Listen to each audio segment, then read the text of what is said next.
오늘 우리에게 주신 하나님의 말씀은 신약 성경 요한복음입니다. 요한복음 16장 16절에서 23절의 말씀입니다.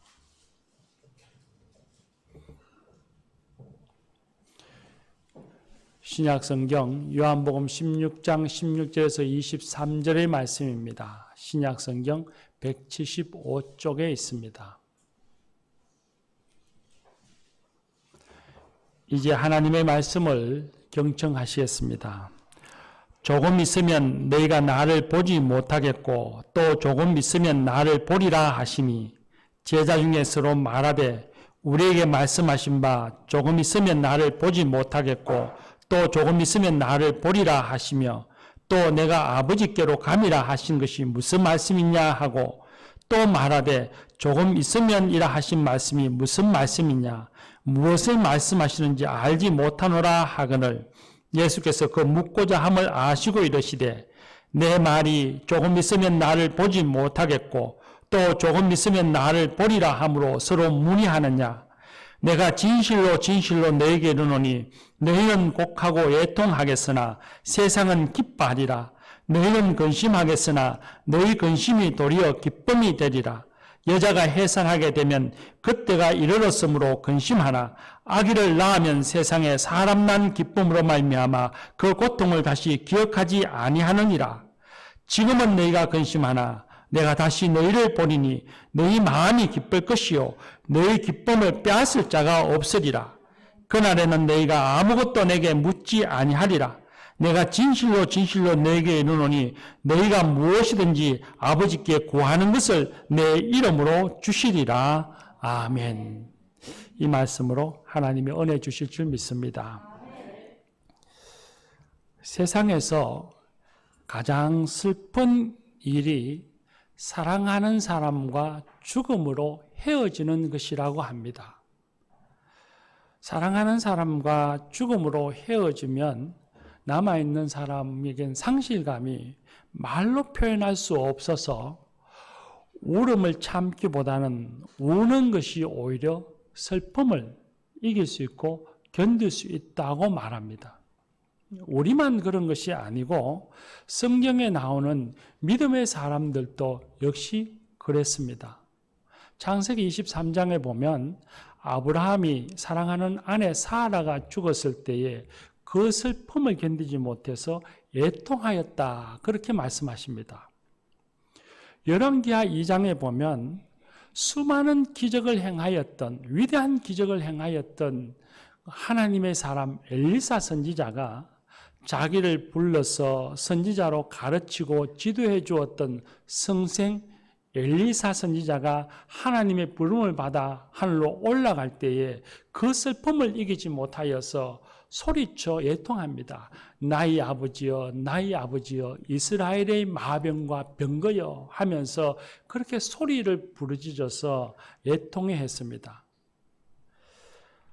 사랑하는 사람 그리고 자신이 의지하며 평소에 살아가던 사람 그 사람이 죽음으로써 떠나가고 이별하게 되면 우리는 매우 고통스럽게 합니다.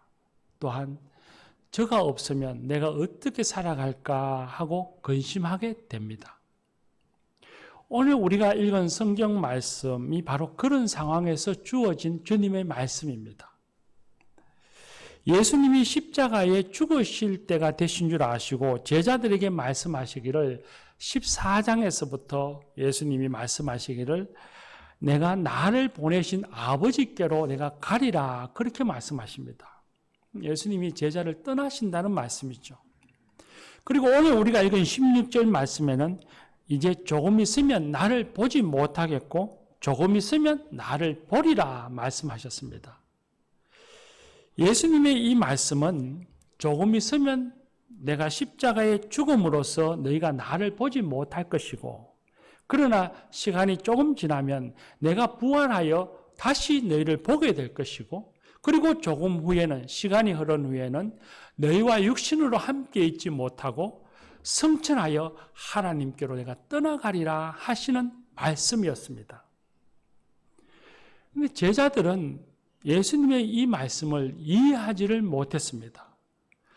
제자들의 생각에는 여전히 예수님이 예루살렘에서 영광 중에 거하시고 자신들은 예수님으로 인해 권세를 얻을 것이라고 하는 꿈에 가득 차 있었습니다. 사람들은 보고 싶은 것만 보고 믿고 싶은 것만 믿는 경향이 있다고 하지요. 제자들이 그런 꿈에 꽉 부풀려 있으니 예수님이 십자가에 죽으신다는 것이 무슨 말씀인지 이해할 수도 도통 알지를 못했던 것입니다. 예수님은 그런 제자들을 보시며 한탄하시는 것이 아니라 예수님이 떠나시고 난 후에 제자들이 가질 그 근심과 그 슬픔을 헤아리시고 긍휼히 여기셔서 제자들에게 위로의 말씀을 하십니다. 그 말씀이 내가 십자가에 죽으나 너희를 떠나가나 너희에겐 근심이 아니라 도리어 기쁨이 되리라 말씀하십니다. 오늘 우리가 읽은 20절 말씀의 후반부를 한번 보십시오. 너희는 근심하겠으나 너희 근심이 도리어 기쁨이 되리라 말씀하십니다. 예수님께서 하신 이 말씀은 단순히 근심 속에 슬픔 속에 갇혀 있을 제자들을 생각해서 하신 위로의 말씀이 아니라 이 말씀은 반드시 너희들의 근심이 기쁨이 될 것이라고 하시는 예언의 말씀이었습니다. 그리고 이 예언의 말씀이 22절 보면 제자들의 근심이 어떻게 예수님의 떠나심이 어떻게 제자들에게 기쁨이 되어지는지를 자세히 가르쳐 주고 계십니다. 그리고 주님께서 하신 이 예언의 말씀은 예언으로 그친 것이 아니라 제자들에게 다 이루어졌고 그리고 제자들에게는 이 주님이 주시는 기쁨이 현실이 되었습니다. 이 말씀은 제자들에게만 적용되어지는 말씀이 아닙니다. 오늘 이 말씀을 읽는 저와 여러분에게도 주어진 말씀이고 제자들에게만 현실이 되어진 말씀이 아니라 우리들에게도 이루어져서 현실이 된 말씀입니다. 그렇다면 예수님께서 제자들에게 주신 그 기쁨이 무엇인가? 세 가지의 말씀을 하십니다. 먼저 첫 번째는 말씀 22절 보면 내가 다시 너희를 보리니 너희 마음이 기쁠 것이고 그 기쁨을 빼앗을 자가 없느니라 말씀하십니다. 모든 인간은 다 죄로 인해서 죽을 수밖에 없는 존재들입니다. 우리나 또 일반인들이나 모두가 다 동일한 것이죠. 우리는 어느 때 오면 반드시 하나님 앞에서 단독자로 서게 됩니다. 믿음 좋은 아내, 신실한 남편, 목사가 함께 있는 것이 아닙니다. 하나님 앞에 오직 나 혼자 단독자로서 하나님 앞에 설 텐데 그때 죄인된 우리는 심판받을 수밖에 없고 멸하여질 수밖에 없는 존재들입니다. 그런 우리를 예수님께서 우리 죄를 대신하여서 십자가에 죽으시고 그리고 그 죄와 죽음의 권세를 이기고 부활하심으로써 우리에게 구원의 기쁨, 하나님의 자녀되는 기쁨, 죄사함의 기쁨, 천국 백성 되는 기쁨을 우리에게 주셨습니다. 베드로전서 1장 말씀에 보면 1장 8절과 9절에 그렇게 말씀하십니다. 예수를 너희가 보지 못하였으나 사랑하는도다. 이제도 보지 못하나 믿고 말할 수 없는 영광스러운 즐거움으로 기뻐하니 믿음의 결국 곧 영혼의 구원을 받음이라 하셨습니다. 예수님의 죽으심과 부활하심으로 말미암아 우리가 죄 사함을 받는 그 기쁨을 누리고 또한 구원의 기쁨, 영혼의 구원을 받는 그 기쁨을 우리가 얻었다는 것입니다. 그리고 그 기쁨은 우리가 이 땅에 살아가는 날 동안에 그 누구도 세상의 그 무엇도 우리에게서 이 기쁨을 뺏을 수 없다고 말씀하십니다. 로마서 8장 33절 34절 말씀에 보면 주님이 이렇게 말씀하셨습니다. 누가 능히 하나님의 택하신 자들을 송사하리요? 의롭다 하신 이는 하나님이시니 누가 정죄하리요? 죽으실 뿐 아니라 다시 살아나신 이는 그리스도 예수시니 그는 하나님 우편에 계신 자요 우리를 위하여 간구하시는 자신이라 하셨습니다. 예수님이 계시니 누가 우리를 정죄하거나 심판하거나 할 리가 아무도 없다는 말입니다. 바꿔 말하면 우리가 받은 이 구원의 기쁨, 예수님이 우리에게 주신 이 구원의 기쁨을 세상의 그 누구도 뺏어갈 수 없다는 말씀입니다. 우리가 구원의 기쁨 가운데 있는데 우리를 심판의 자리로 옮길 리는 세상에 아무도 없다는 말씀입니다. 그래서 37절에 이렇게 말씀하셨습니다. 환난이나 공고나 기근이나 핍박이나 칼이나 이 모든 일에 우리를 사랑하시는 이 곧 예수님으로 말미암아 우리가 넉넉히 이기느니라 하셨습니다. 고린도전서 1장 8절 말씀에 보면 고린도 교인들에게 주신 말씀인데 고린도 교인들은 많은 은사를 받았으나 여전히 문제가 있는 그런 사람들이고 그런 교회였습니다. 그런데 그들에게 주신 말씀에 주께서 너희를 우리 주 예수 그리스도의 날에 책망할 것이 없는 자로 끝까지 경고케 하시리라 말씀하셨습니다. 주님이 오시는 날까지, 바꿔 말하면 우리가 천국에 들어가는 날 끝까지 주님께서 끝까지 우리를 붙잡아 주고 계시고 경고케 하신다는 것입니다. 누구도 우리를 주님의 품에서 뺏을 자가 없다는 말씀입니다. 빌립보에서도 동일한 말씀을 합니다. 빌립보서 1장 10절 말씀에 보면 진실하여 허물 없이 그리스도의 날까지 이르러 하나님의 영광과 찬송이 되게 하리라 하셨습니다. 예수님이 오시는 그날까지, 우리가 천국 가는 그날까지 우리가 진실하여 허물 없는 사람, 영광의 자리에 들어갈 수 있도록 예수님이 우리를 붙잡아 주신다는 말씀입니다. 우리를 사랑하셔서 우리에게 구원의 기쁨, 천국 백성 되는 기쁨을 우리에게 주셨습니다. 전적인 하나님의 은혜이죠. 그리고 이 은혜를 우리에게서 빼앗을 자는 아무도 없습니다. 예수님께서는 우리가 최후 승리를 얻는 그날까지 우리를 지켜주시고 우리를 인도하여 주십니다. 그리고 우리가 영화로움의 자리에 천국에 들어가도록 우리를 인도해 주실 것입니다. 교우 여러분, 이 사실은 어떤 특별한 개인의 어떤 심심이나 감정에 의해서 주어진 것이 아닙니다. 이 말씀은 인류에게 주신 진리이고 사실입니다. 그리고 이 말씀을 믿는 자에게 주시는 은혜요 축복입니다. 교우 여러분, 주님이 우리에게 주신 구원의 기쁨, 이 영원 구원의 기쁨을 세상에 그 누구도 뺏어갈 자가 없습니다. 주님께서 우리와 함께 하시며 지키시고 인도해 주시기 때문입니다. 이 믿음의 확신을 가지고 우리가 담대하게 기쁨의 삶을 살아가는 성도들이 되십시다. 예수님이 주신 기쁨의 두 번째는 성령의 임재하심입니다. 23절에 보면 그날에는 너희가 아무것도 묻지 아니하리라 하셨습니다. 이 그날이라고 하는 것은 예수님이 부활하시고 승천하시는 날입니다.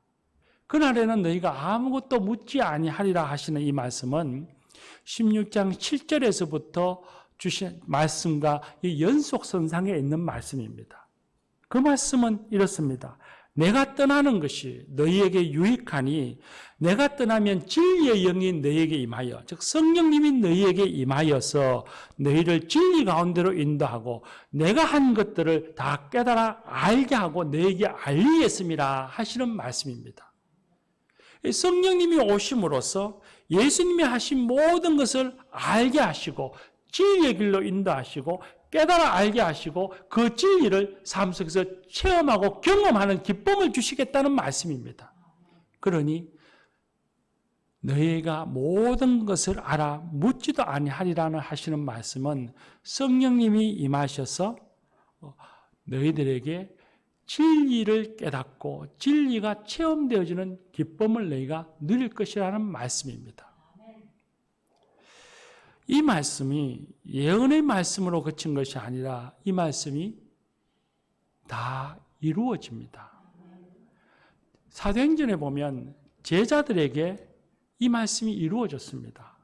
예수님의 떠나심으로 인해서 성령님이 임재하셨습니다. 성령님이 임하심으로 제자들은 예수님을 육신으로 보지 못하는데도 근심하는 것이 아니라 기쁨과 환희의 삶을 살았습니다. 핍박과 고통 속에서도 항상 기뻐하는 사람들이 되었습니다. 예언의 말씀이 말로만 끝이 난 것이 아니라 제자들의 현실이 되었습니다. 교회 여러분, 우리에게도 성령님이 임하셨습니다. 우리 각자의 삶 속에, 우리의 심령 속에 성령님이 임하셔 계십니다.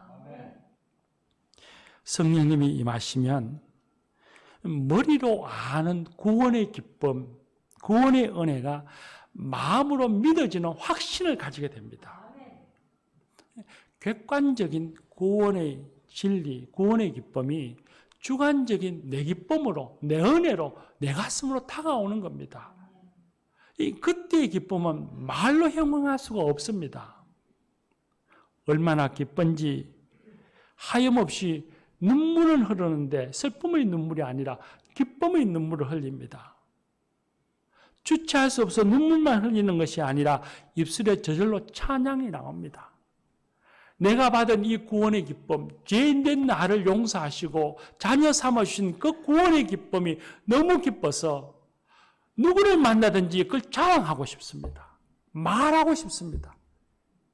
예수님이 날 사랑하십니다. 하나님이 날 사랑하십니다. 당신 또 하나님이 사랑하십니다. 전하고 싶은 마음이 누구를 만나든지 나타나고 표현되어지게 합니다. 그뿐만 아니죠. 그렇게 구원의 기쁨이 넘치면 부끄러움이 사라집니다. 찬양하면 제일 큰 소리로 찬양합니다. 그리고 주님의 말씀을 들을 때마다 아멘, 아멘, 주여 그렇습니다, 그렇습니다. 예수님의 이야기만 들어도 가슴이 두근거리고 눈시울이 붉어집니다.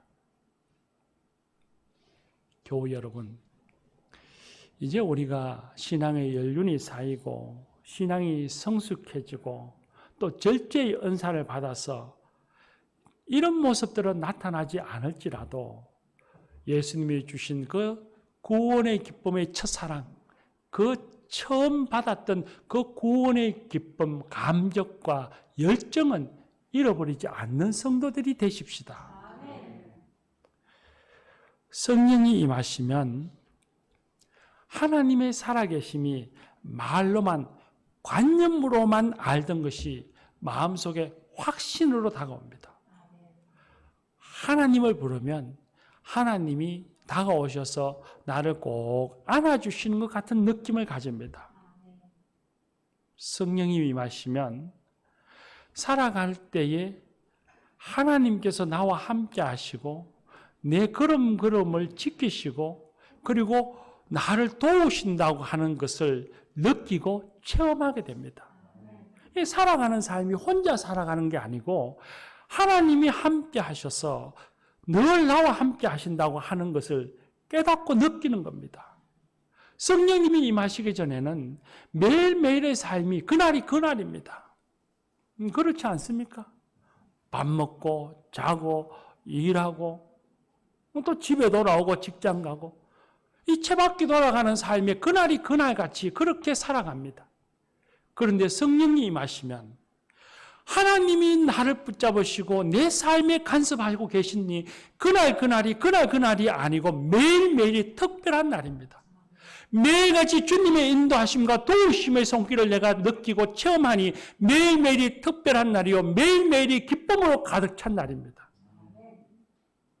성령이 임하시면 누리는 기쁨입니다. 그렇다고 성령이 임하시면 갑자기 큰 부자가 되는 건 아닙니다. 그런데 놀라운 것은 과거엔 자꾸 내 삶을 다른 사람하고 비교했습니다. 내가 가진 환경, 내가 가진 재능, 내가 가진 위치, 그런 걸 자꾸 남들과 비교해서 오히려 자기를 비하하고 우울해하고 자신을 원망하며 살았습니다. 그런데 성령님이 임하시면 자기가 특별히 무엇을 어떻게 해보겠다는 건 아닌데 그런 것들이 다 사라집니다. 그리고 지금 있는 것에 감사하게 됩니다. 뭐 돈벼락 맞은 것도 아닙니다. 그런데도 예전과 똑같은 삶을 사는데도 입에서 감사가 나옵니다. 세상적으로 보면 뭔가 부족한 것 같은데 그럼에도 불구하고 부족한 것 같은 그 삶에 하나님이 임하셔서 간섭하여 주시고 간섭하심으로 내 삶을 통해 하나님의 뜻이 이루어지는 것을 보게 되니 삶의 자부심을 가집니다.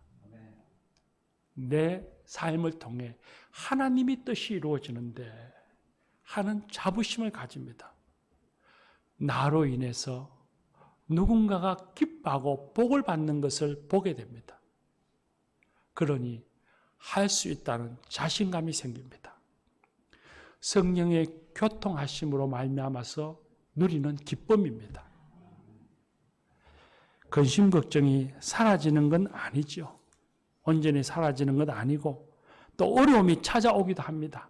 물질의 문제, 건강의 문제가 생기기도 합니다. 그러나 과거처럼 어려움이 찾아온다 해서 한탄하고 한숨 쉬며 원망하고 내 인생에 대해서 불평해하지 않습니다. 어디서 그런 힘이 나오는지는 알 수 없지만 어려움이 찾아와도 이길 수 있다는 확신이 생깁니다. 이걸 극복해낼 수 있다는 확신이 생기고 이 일을 통해서 하나님이 내게 더 큰 유익을 주시라고 하는 생각이 듭니다. 그리고 이 일이 지나면 내게 더 좋은 일이 선한 열매가 있을 것이라고 하는 마음의 확신이 생깁니다. 그러니 조금 또 두려움이 생기지 않습니다. 그리고 실제로 어려움이 찾아와서 기도하며 견디며 시간이 지나가면 자기가 뭘 특별히 한 것 없는데도 어느 순간 어느 시간엔 문제가 해결되어지고 그리고 내 삶의 걸음이 한 걸음 더 성숙해져 있는 자신을 발견하게 됩니다. 물질의 문제도 건강의 문제도 심지어 이그러진 내 마음과 성격마저도 변화되어져서 한 걸음 더 성장해 있는 자기 자신을 발견하게 됩니다. 저는 교우님의 삶 속에서 또 우리 교회의 모습 속에서 그걸 느낍니다. 보고 있습니다. 저와 여러분이 만난 지가 벌써 10년이 넘었지 않습니까? 그러니 그 10년의 세월 동안에 여러분의 삶이 그런 기쁨으로 변화되어져 가는 것을 봅니다. 이번 신년에 신방 갔을 때에도 여러분이 적어주신 그 기도 제목을 보면서 그런 기쁨과 변화를 보았습니다.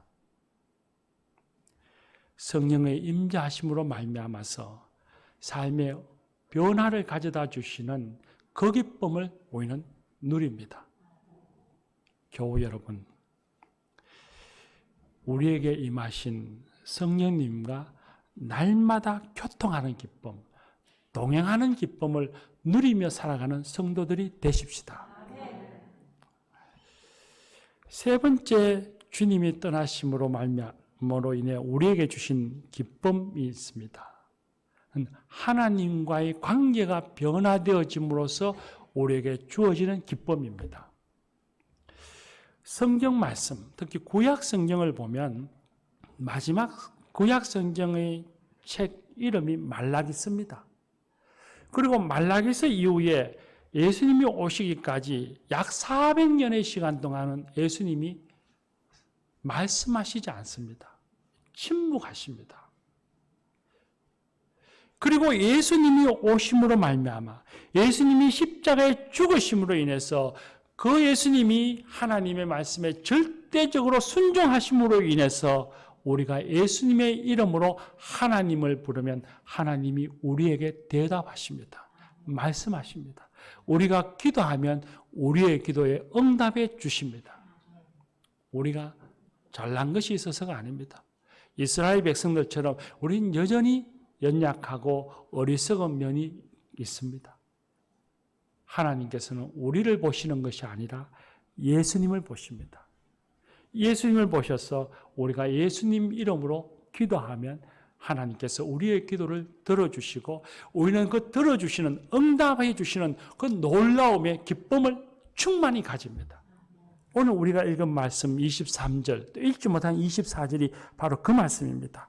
23절 후반부에 보면 내가 진실로 진실로 너에게 이르노니 너희가 무엇이든지 아버지께 구하는 것을 내 이름으로 주시리라. 24절 말씀, 너희가 내 이름으로 아무것도 구하지 아니하였으나 구하라. 그리하면 받으리니 너희 기쁨이 충만하리라. 말씀하셨습니다. 예수님으로 인해서 우리가 예수님의 이름으로 하나님께 기도하면 하나님께서 예수님을 보시고 우리의 기도에 응답해 주십니다. 우리가 그 기도의 응답을 받습니다. 놀라움의 기쁨을 누리게 됩니다. 간혹 어려움이 찾아와서 또 인생에 계획하는 소망이 있어서 하나님께 기도하면 어느 때는 마치 하나님이 아니 계신 것 같은, 부재하는 것 같이 그런 느낌을 가질 때 있습니다. 응답이 없고 또 하나님이 침묵하시는 듯하게 기도해도 내가 허공에다가 기도하는 듯한 그런 느낌을 가질 때도 있습니다. 지금 코로나19 팬데믹이 선언된 지가 거의 1년 가까이가 지나가고 있습니다. 참 고통과 힘든 시간을 지나가고 있죠. 우리 1년 동안 이 코로나가 종식되어지고 끝이 나고 해결되어지기를 기도해 왔습니다. 이제 조금 빛이 보이나 할 정도지 여전히 별 큰 변화 없이 우리는 쭉 그렇게 근심과 고통의 시간을 지나가고 있습니다. 어떤 분은 그렇게 이야기할지도 모르겠습니다. 우리가 1년 동안을 그렇게 간절히 기도했는데 하나님이 왜 응답하시지 않는가? 하나님이 어디 계시는가? 하나님이 왜 침묵하시는가? 그런 생각 갖고 계실지도 모르겠습니다. 제자들을 한번 가만히 보십시오. 제자들이 예수님이 십자가에 죽으신 후에 보이지 아니하실 때에 예수님이 계시지 않는다고 그들은 근심하고 고통을 겪어야 했습니다. 그런데 제자들에겐 예수님이 계시지 않는 근심의 시간이었지만 그런데 하나님께서는 예수님을 통해서 하나님의 섭리를 이루시는 시간이었습니다. 제자들은 예수님이 계시지 않는다고 근심하는 시간이었지만 하나님께서는 예수님을 통해서 인류를 구원하시고자 하시는 그 뜻을 이루는 시간이었습니다. 그런데 예수님께서 죽으셨으나 곧 부활하셔서 제자들이 예수님을 다시 보니 근심이 변하여 도리어 기쁨이 되는 그런 은혜를 주셨습니다. 부재한 듯 하나 안 계신 것이 아니고 침묵하시는 것이 하나 침묵하시는 것이 아니라 오히려 하나님의 뜻을 이루어 가시는 그 과정의 시간들인 것입니다. 교우 여러분, 그 부재의 시간 속에서 제자들은 근심했으나 오히려 주님께서는 그 근심을 벗어나서 도리어 세상이 줄 수 없는, 제자들이 꿈꾸던 허황한 꿈이 아니라 세상이 줄 수 없는 꿈을 제자들에게 기쁨을 주셨습니다. 우리 역시 마찬가지입니다. 우리가 예수님의 이름으로 기도하면 하나님은 반드시 우리의 기도에 응답하시고 그 응답의 놀라움의 기쁨이 우리에게 충만케 하실 것입니다. 교우 여러분, 이 믿음으로 우리가 실망하지 말고 겸손하게 끈기 있게 주님 앞에 기도 생활을 이어가는 그런 성도들이 되십시다. 예수님께서 십자가의 죽으심과 부활하심, 승천하심, 이 죽으심으로부터 비롯되어지는 일련의 예수님의 행위들 속에서 예수님이 우리 눈에 보이지 않으나 예수님은 우리에게 영으로 임하시며 큰 기쁨을 주셨습니다. 바로 삼위일체 하나님과 함께 살아가는 기쁨입니다. 교우 여러분, 예수님이 주신 이 기쁨을 누리며 살아가십시다. 이 기쁨의 삶을 살아가십시다. 사순절입니다.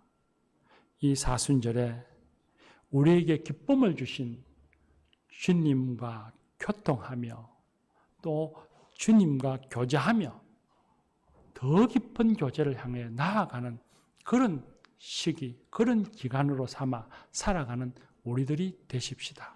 기도합시다.